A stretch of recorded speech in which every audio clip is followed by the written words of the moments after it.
Hospital ETV plant আপনারা এখানে দেখতে পাচ্ছেন আমরা একটা ইটিভি প্লান্ট স্থাপন করে দিয়েছি। এটা হচ্ছে একটা মেডিকেল কলেজ হসপিটাল, এটা আমরা কুমিল্লাতে বসিয়ে দিয়েছি।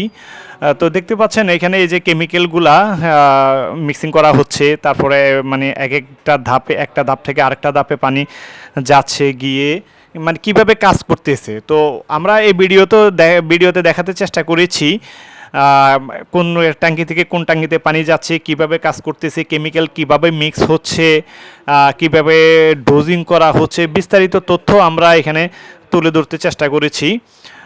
আমরা বেস্ট ওয়াটার টেকনোলজি দীর্ঘ প্রায় 16 বছর ওয়াটার সেক্টরে আমরা কাজ করে আসতেছি। তো এই ইটিভি প্ল্যান্টগুলো আমরা হসপিটাল, তার পরবর্তী বিভিন্ন গার্মেন্টস সেক্টর, ইন্ডাস্ট্রিয়াল, তারপর ডায়াগনস্টিক সেন্টার, মানে যত জায়গাতে টোটালি এই ইটিভি প্ল্যান্টগুলো স্থাপন করা হয় সব জায়গাতেই আমরা ইটিভি প্ল্যান্টগুলো আমরা স্থাপন করে দিয়ে থাকি।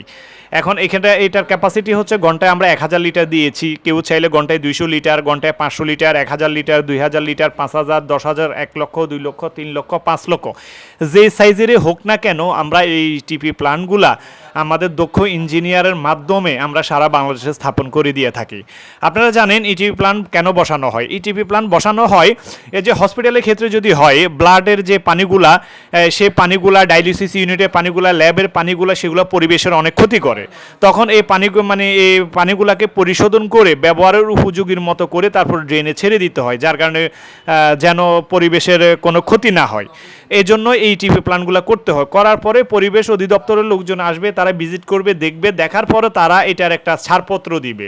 তো এই প্রতিষ্ঠানগুলার এই ছাড়পত্রগুলা থাকা লাগে, না হলে কিন্তু তারা প্রতিষ্ঠানগুলা চালাতে পারবে না।